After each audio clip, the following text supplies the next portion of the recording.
अस्सलाम वालेकुम। आज की वीडियो में हम डिस्कस करेंगे एक डॉन न्यूज़पेपर में पब्लिश होने वाला ओपिनियन, जिसका टाइटल है health and micro economic policies, जो कि पब्लिश हुआ है 7 मई 2021 में, और इसके ऑथर हैं ज़फ़र मिर्ज़ा। इस ओपिनियन में डिस्कस किया है कि how health and micro economic policies are linked, और हेल्थ कैसे जो है वो कंट्रीब्यूट करती है इकोनॉमिक पॉलिसीज़ को बेटर बनाने में और इकोनॉमी को बेटर वे में परफॉर्म करने। तो उन्होंने एक वर्ल्ड डेवलपमेंट मतलब वर्ल्ड बैंक की जो रिपोर्ट है, वर्ल्ड डेवलपमेंट रिपोर्ट, उसका रेफ़र करके एक्सप्लेन किया है। Lawrence Summer has some credentials to record with कि लॉरेंस समर एक बंदा है, उनका आगे बताया गया है कि उनके स्नाद हैं या उनकी पास सर्टिफिकेशन रही या उनकी डिफरेंट डेजिग्नेशंस पे पोस्ट रही हैं, जिनकी बेसिस पे उनको जो है इम्पॉर्टेंट कंसिडर किया जाता है या उनको इग्नोर नहीं किया जाता। टू रेकॉर्ड विद का मतलब होता है someone who is strong and can't be ignored.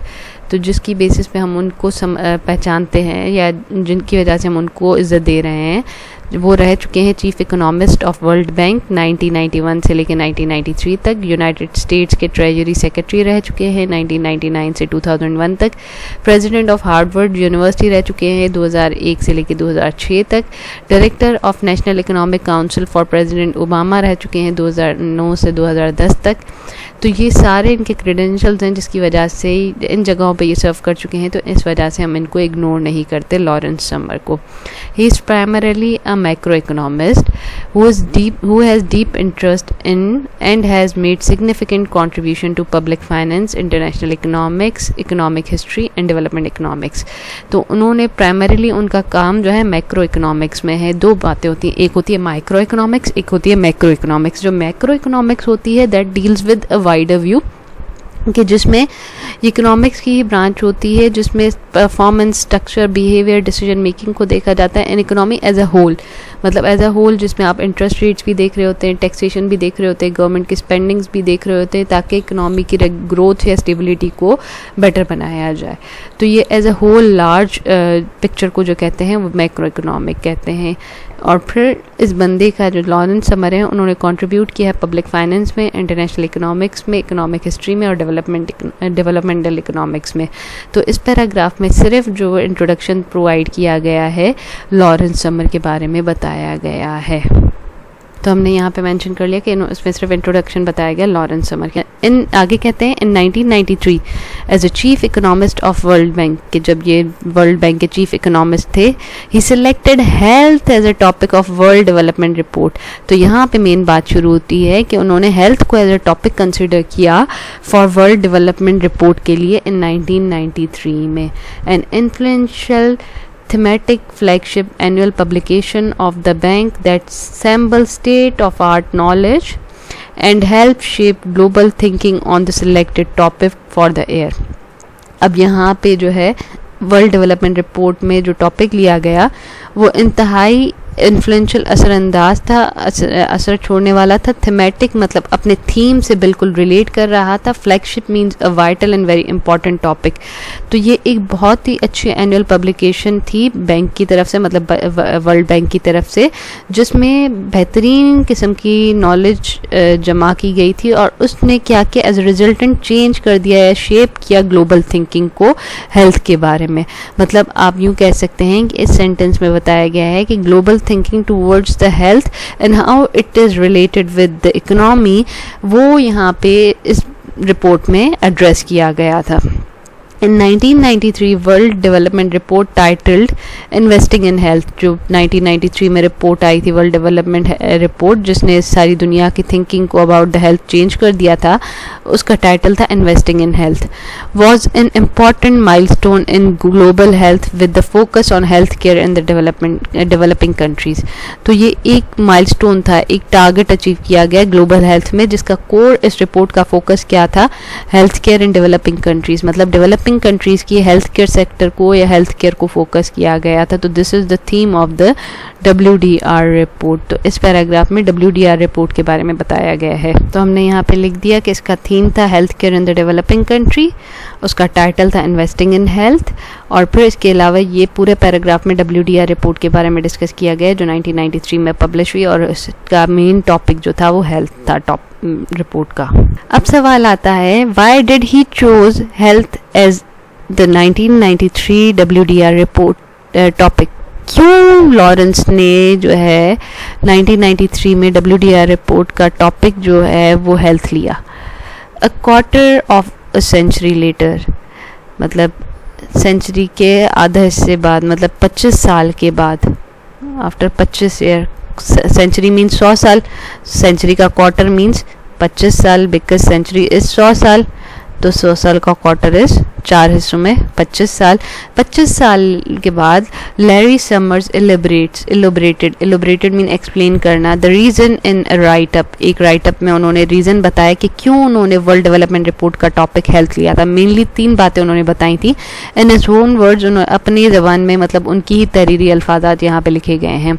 Y health, तो जवाब दे रहे हैं कि क्यों उन्होंने जो है टॉपिक हेल्थ लिया था। फर्स्ट, पहला रीज़न है health and poverty intervene closely, मतलब हेल्थ और पावर्टी, मतलब गुर्बत और सेहत दोनों एक दूसरे से मिले हुए हैं, इंटरमिंगल्ड है and closely linked हैं, and have a WDR and having a WDR on health provide an opportunity to provide insight into World Bank central goal to reduce poverty। तो बता रहे हैं कि हेल्थ और पावर्टी आपस में इंटरवीन है, मतलब एक दूसरे के साथ जुड़े हुए हैं, मिले हुए हैं। और फिर जब WDR का जो टॉपिक लिया गया हेल्थ, तो उसमें एक अपॉर्चुनिटी मिल गई, एक रास्ता मिल गया कि जो है देखा जाए इनसाइड द वर्ल्ड बैंक के सेंट्रल गोल में, जो जिसका मकसद है रिड्यूसिंग पावर्टी, बिकॉज पावर्टी को कम करने के लिए हेल्थ की मदद ली जाए, ताकि बिकॉज दोनों बातें जो हैं, दोनों पॉइंट्स हैं, दोनों एंटिटीज़ हेल्थ और पावर्टी जो है आपस में मिले हुए हैं। तो this is the first point कि उन्होंने क्यों हेल्थ को एज अ टॉपिक लिया था WDR की रिपोर्ट का। Second, health represents an area where government can play necessary and constructive role, कि हेल्थ वो एरिया है जिसमें जो है हुकूमत अपना मस्बत और ज़रूरी फ़र्ज़ या रोल अदा कर सकती है। कंस्ट्रक्टिव मीन्स मस्बत और वेरी यूज़फुल रोल। तो एक जो है हुकूमत अपना मस्बत किरदार अदा कर सकती है हेल्थ के सेक्टर में, तो इस वजह से ये उनका दूसरा रीज़न है कि क्यों उन्होंने हेल्थ को एज अ टॉपिक लिया था। थर्ड, आई बिलीव्ड, मतलब वो कहते हैं कि मैं ये यकीन रखता हूँ that the potential gains from getting health policy right were enormous, के अगर जो है हेल्थ पॉलिसी को सही किया जाए तो उसके बहुत ज़्यादा जो हैं फ़ायदे हैं। तो 3 रीज़न्स उन्होंने बताए कि क्यों उन्होंने 1993 में WDR मतलब वर्ल्ड डेवलपमेंट रिपोर्ट का टाइटल या टॉपिक, सेंट्रल टॉपिक जो हेल्थ रखा, और उसका टाइटल रखा इन्वेस्टिंग इन हेल्थ, और उनका फोकस ये था कि हेल्थ सेक्टर को डेवलपिंग कंट्रीज़ के फोकस किया जाए। तो उन्होंने 3 रीजंस बता दिए। पहला कि हेल्थ और पावर्टी मिले हुए हैं, तो वर्ल्ड बैंक का कोर पर्पज़ ये है कि वो पावर्टी को रिड्यूस करे, तो पहले हेल्थ को सही किया जाएगा तो पावर्टी रिड्यूस हो जाएगी। दूसरा, हेल्थ वो एरिया है जिसमें जो है गवर्नमेंट जो है अपना कंस्ट्रक्टिव और नेसेसरी रोल प्ले कर सकती है। थर्डली ये कि अगर जो है हेल्थ पॉलिसी सही हो गई तो उससे आपके पास पोटेंशियल गेन हो सकता है। तो these are the 3 reason he define कि जिस वजह से उन्होंने हेल्थ को एज अ टॉपिक लिया था फॉर WDR रिपोर्ट। तो हमने यहाँ पे लिख दिया reasons for opting health as topic of the report. अब आगे पैराग्राफ में देखते हैं। तो आगे इस पैराग्राफ में उन्होंने बताया the key message of the report के, अब मैसेज रिपोर्ट में क्या क्या बातें की गई हैं, was that the good health is essential for development and economic growth. तो उन्होंने कहा कि अच्छी सेहत होगी तो उसी की वजह से जो है डेवलपमेंट भी हो सकेगी और इकोनॉमिक ग्रोथ भी पॉसिबल होगी। तो इस वजह से उन्होंने कहा कि health is interlinked with poverty, और पावर्टी जो है उसको रिड्यूस करना वर्ल्ड बैंक का कोर ऑब्जेक्टिव है, तो इकोनॉमी तभी बेहतर होगी। तो यहाँ पे बताया कि गुड हेल्थ होगी तो डेवलपमेंट होगी, तो उसका मतलब अल्टीमेटली इकोनॉमिक ग्रोथ होगी। It introduce disability adjusted life year as a measure of burden of diseases and highlighted with the help of data inequality, inefficiency and exploding cost of healthcare as the main issue in the low and middle income countries। तो उन्होंने एक चीज़ introduce की report में, disability adjustment life year, जिसके through mayor किया जाता है कि क्या बोझ है डिजीज़ का, बीमारियों का, या कितना बोझ बीमारियों का है लोगों के ऊपर। और फिर बताया इस चीज़ को उन्होंने सब्सटेंशिएट किया या अपनी बात को उन्होंने वैलिडेट किया with the help of data. Iniquity, inefficiency, ये चीज़ें भी देखी कि कैसे डिफरेंस आ जाता है हेल्थ केयर में कितनी एफिशिएंट या इनएफिशिएंसी है हेल्थ केयर सिस्टम में, और फिर exploding cost of health care की कितनी ज़्यादा जो है बढ़ती हुई कॉस्ट इनकर हो रही होती है या कीमत पैसे लगते हैं हेल्थ केयर के लिए। एज द मेन इश्यूज़ ये वजूहात बताएं specially in low and middle income countries में कि वहाँ पे जो है इनएफिशिएंसी है, मतलब काम सही तरीके से नहीं हो रहा, इनइक्वालिटी है मतलब डिस्क्रिमिनेशन है, अमीरों को अच्छी सर्विसेज दी जाती हैं, गरीबों को सर्विसेज नहीं होती, और फिर exploding cost of health care है कि हेल्थ केयर सेक्टर की कॉस्ट बढ़ती हुई जा रही है, मतलब मरीजों के लिए हर महंगी एक्सपेंसिव दवाइयों को अफोर्ड करना गरीब लोगों के लिए मुश्किल होता जा रहा है। The report suggested a 3-pronged approach to improve health sector. अब यहाँ पे बताया गया है कि 3 तरीक़ों से हेल्थ सेक्टर को बेहतर किया जा सकता है। तो पहले यहाँ पे इन्होंने डायग्नोज किया कि क्या मसाइल हैं, इश्यूज़ को हाईलाइट किया। आगे का the report suggest a 3-pronged approach to improve health. तो 3 तरीके बताए कि जिनके थ्रू हेल्थ सेक्टर को बेहतर किया जाता है। तो यहाँ पे सजेशंस दी गई हैं।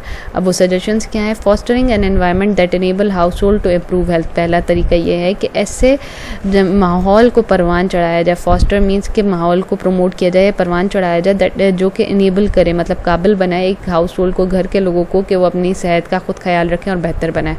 दूसरा, improve government spending on health, की हुकूमत जो है वो अपनी हेल्थ पे स्पेंडिंग ज़्यादा करे। तीसरा, promote diversity and competition in health care delivery between the public and private sector, के बढ़ावा दे डाइवर्सिटी को और कंपटीशन को, कि कंपटीशन करवाए हेल्थ केयर की डिलीवरी में, मतलब कौन बेहतर ज़्यादा जो है तरीके से हेल्थ फैसिलिटीज़ और हेल्थ केयर मुहैया कर रहा है प्राइवेट और पब्लिक सेक्टर में, तो उन दोनों के बीच में कंपटीशन करवाए। तो ये 3 रिकमेंडेशंस या तरीके बताए गए हैं जिसके थ्रू हेल्थ सेक्टर को बेहतर किया जा सकता है। On improving government spending on health care, the report suggested अगर गवर्नमेंट जो हुकूमत अपनी जो है हेल्थ के सेक्टर पे अपनी खर्चे बढ़ाना चाहती है या अपने बजट को बेहतर करना चाहती है, तो उसके लिए क्या करने चाहिए? अमंग अदर मेयर्स, दूसरे तरीक़ों के अलावा financing and implementing a package of public health intervention to address the externalities of infectious disease. तो ऐसा एक पैकेज का ऐलान किया जाए या एक पैकेज इंट्रोड्यूस किया जाए जो कि पब्लिक हेल्थ इंटरवेंशन के डील करे और इन्फेक्शियस डिजीज़ को डील करे। And environmental and behavioural risk to health, और साथ साथ एनवायरमेंटल मतलब जो माहौलाती और जो है बिहेवियरल रिस्क आते हैं हेल्थ के, उनको डील करे। Finance and implement a package of essential clinical services, और फिर साथ साथ जो है क्लिनिकल सर्विसेज के लिए भी पैकेज प्रोवाइड करे। तो आगे बताया गया है, सच was the importance of this report that on it's 20th anniversary the Lancet, a prestigious peer-reviewed medical journal, decided to set up a commission on investing in health to reassess the health policies in the light of 2 decades of changes in the health and due policy implementation for the coming decade। कह रहे हैं कि इतनी अहमियत थी इस report की कि 20वीं एनिवर्सरी पे, मतलब 20 सालों बाद उस रिपोर्ट के पब्लिश होने के, द Lancet एक इंस्टीट्यूशन है जो कि पीर रिव्यूड मेडिकल जर्नल का, उन्होंने कहा कि एक कमीशन बनाई जाए, एक कमेटी बनाई जाए on investing in the health, के हेल्थ में कितनी इन्वेस्टमेंट होनी चाहिए, और फिर वो रीअसेस करें, मतलब चेक करे या उसका लेसन्स ड्रॉ करे health policy in light of 2 decades of changes, के कितनी चेंजेस हुई हैं 2 दहाइयों में हेल्थ में, और फिर उस and due policy implementation for the coming decade, और उन जो चेंजेस हुई हैं 2 दहाइयों में इसमें हेल्थ में इन्वेस्ट करने से, तो उसकी बेसिस पे जो है पॉलिसी बनाई जाए आगे आने वाले 10 सालों के लिए। समर्स जो Lawrence Summers was invited to chair this commission which published its report global health 2035, a world converging with in a generation in 2013। तो लॉरेंस को ही बुलाया गया कि वो इस कमीशन को हेड करें, मतलब इस कमीशन को लीड करें, और अ world converging with in a generation, जिसका टाइटल था ग्लोबल हेल्थ इन 2035, मतलब क्या होगी दुनिया में, सेहत का क्या रिकॉर्ड होगा 2035 में, और फिर आगे बताया गया अ world converging with in a generation, मतलब दुनिया जो है वो कन्वर्ज हो गई है, एक पॉइंट पे आ गई है एक ही नस्ल में।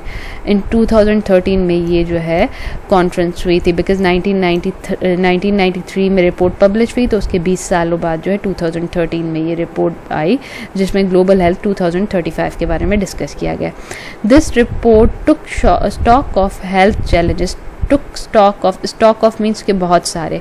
तो इस रिपोर्ट ने बहुत सारे हेल्थ चैलेंजेस को फोकस किया और उनको कंसिडर किया, प्रोग्रेस ऑन देम, उन पे कितना काम हुआ है इस चीज़ को देखा, एंड एम्फेसिस और जोर डाला the case for investing in health, ताकि हेल्थ सेक्टर में इन्वेस्ट किया जाए, हेल्थ सेक्टर को फोकस किया जाए, by proposing a new health investment framework, एक नया हेल्थ के सेक्टर में इन्वेस्ट करने के लिए एक फ्रेमवर्क बताया गया to achieve dramatic gains by 2035, ताकि बहुत ज़्यादा जो है फ़ायदे हासिल किए जाएं 2035 तक हेल्थ सेक्टर में।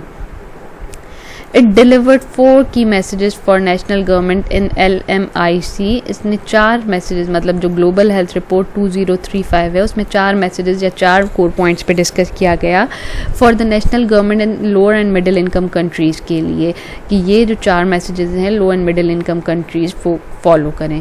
फर्स्ट, एविडेंस सजेस्ट, मतलब पिछले 20 सालों के जो काम हुए थे उसकी बेसिस पे एविडेंस ने सजेस्ट किया that the return on investment in the health is enormous, कि हेल्थ सेक्टर में इन्वेस्ट करने से जो रिटर्न मिलेगा वो बहुत ज़्यादा है, and goes beyond economic productivity, और ये इकोनॉमिक प्रोडक्टिविटी से भी बहुत ज़्यादा है, मतलब हेल्थ सेक्टर में जितना आप स्पेंड करोगे उसका रिटर्न बहुत अच्छा मिलने वाला है।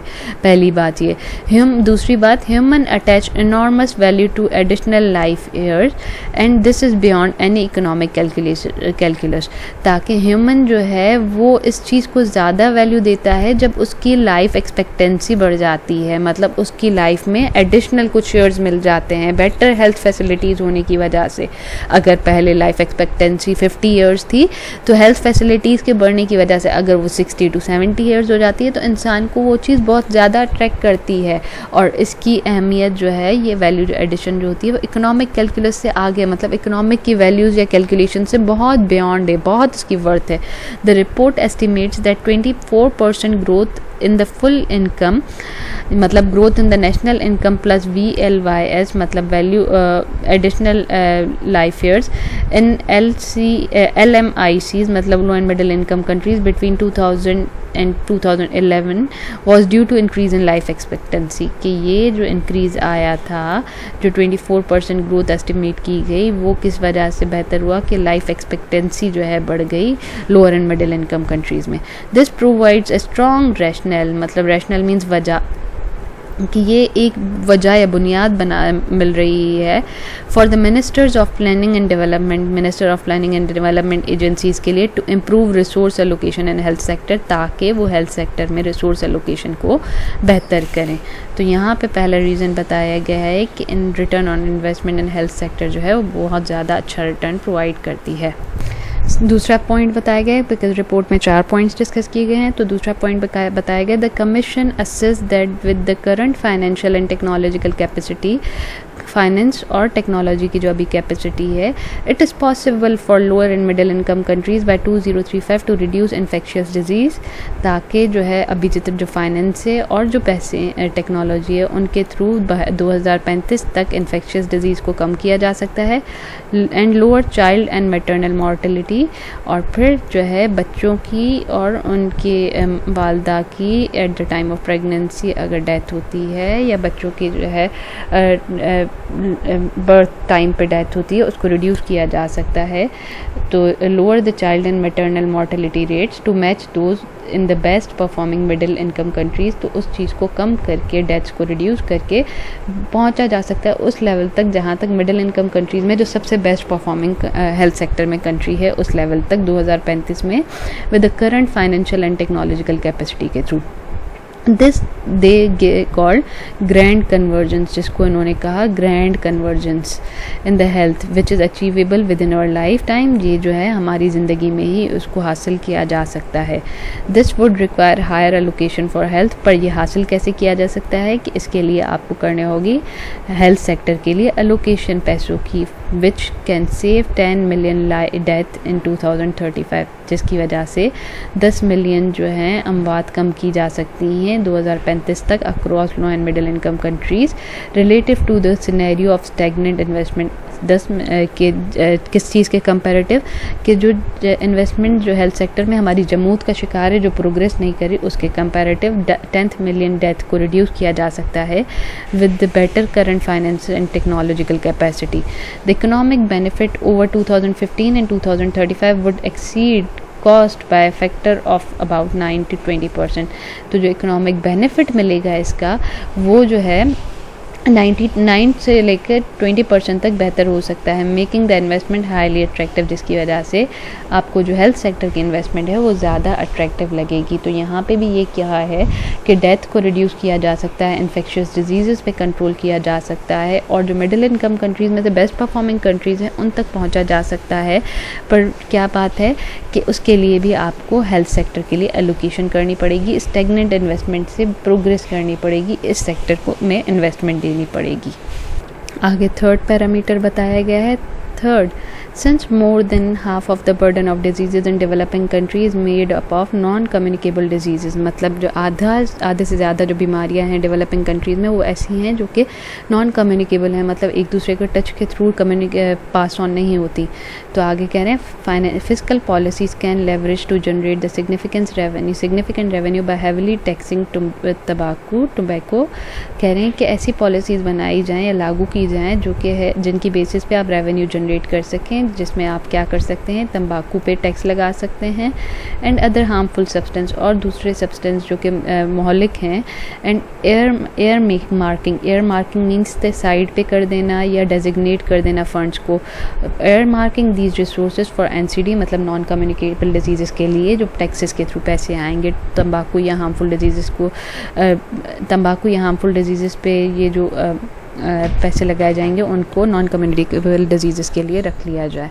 NCDs burden can be significantly reduce by 2035 तक जो है नॉन कम्युनिकेबल डिजीज़ का बर्डन कम कर लिया जा सकता है through inexpensive population based and medical intervention, के जो महंगे नहीं हैं पर पॉपुलेशन बेस्ड और मेडिकल की इंटरवेंशन की बेसिस पे जो है नॉन कम्युनिकेबल डिजीज़ को ओवरकम किया जा सकता है या रिड्यूस किया जा सकता है।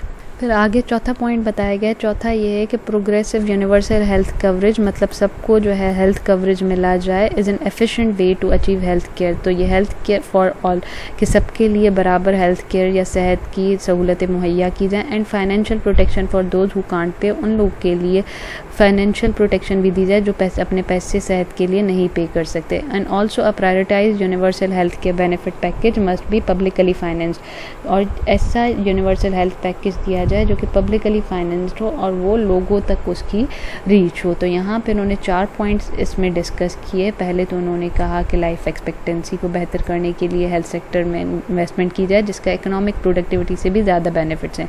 दूसरा जो है एलोकेशन करने से और टेक्नोलॉजी को यूटिलाइज करने से डेथ रेट को रिड्यूस किया जा सकता है। तीसरा नॉन कम्युनिकेबल डिजीज़ पे ओवरकम किया जाए ताकि तंबाकू वगैरह पे टैक्सेस लगाए जाएँ। चौथा यूनिवर्सल हेल्थ कवरेज को फोकस किया जाए। अकॉर्डिंग टू समर्स, मतलब लॉरेंस समर के मुताबिक macro economic policy primarily encompasses means कि इनमें शुमार होता है 3 मेजर कंपोनेंट्स का शुमार होता है मैक्रो इकोनॉमिक पॉलिसीज़ में। फर्स्ट, पहला इस्टेब्लिशिंग एंड इन्फोर्सिंग, मतलब कायम किया जाए और लागू किया जाए an environment of secure and inclusive economic growth, ऐसा माहौल जिसमें इकोनॉमिक ग्रोथ जो है वो सिक्योर हो और इंक्लूसिव हो, मतलब जिसमें as a whole economic growth possible हो और इंश्योर की जाए। दिस इन्वॉल्व फाइनेंसिंग, जिसमें ये शामिल किया जाता है, जिसमें ये किया जाता है कि जिससे सिक्योर और इंक्लूसिव इकोनॉमिक ग्रोथ हो उसके लिए क्या स्टेप लिए जाते हैं, क्या इंश्योर किया जाता है। फाइनेंसिंग और डोमेस्टिक एंड इंटरनेशनल सिक्योरिटी, ताकि जो है तहफ़्फ़ुज़ मुहैया किया जाए इंटरनेशनली और डोमेस्टिक इंटरनली और एक्सटर्नली दोनों लेवल पे। इन्फोर्समेंट ऑफ कॉन्ट्रैक्ट्स में साइन किए जाते हैं और उनको इन्फोर्स किया जाता है, उनको लागू किया जाता है। Property rights and regulation of cross border flows, के आने बॉर्डर के आर पार जो है सामानों का, लोगों का और सर्विसेज का और पैसों का आना जाना, इनको डील किया जाता है। इस्टेब्लिशिंग अ ब्रॉड स्ट्रक्चर, और एक ब्रॉड मतलब structure regulation of financial system, establishing the broad structure and regulation of financial system, और financial systems के लिए कानून और तौर तरीके बनाए जाते हैं।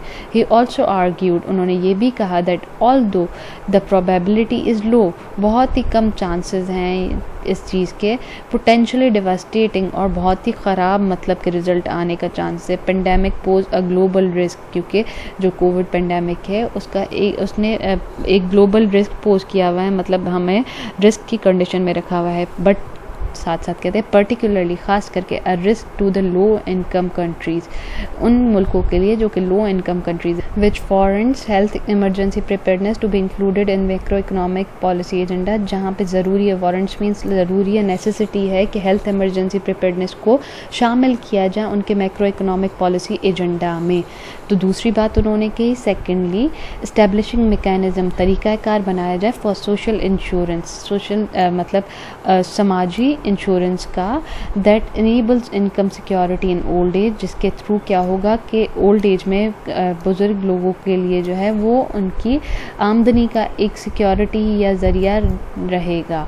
And that provide financial safety, और उनको पैसों की तरफ से एक सेफ्टी नेट प्रोवाइड किया जाएगा अगेंस्ट परमानेंट डिसेबिलिटी। अगर उनमें कोई भी जो है डिसेबिलिटी हो जाती है, मतलब कोई कमी उनकी फ़िज़िकल इम्पेयर हो जाते हैं, कोई भी मसला हो जाता है, तो उसके अगेंस्ट भी फाइनेंशियल सेफ्टी नेट उनको प्रोवाइड किया जाएगा सोशल इंश्योरेंस के थ्रू।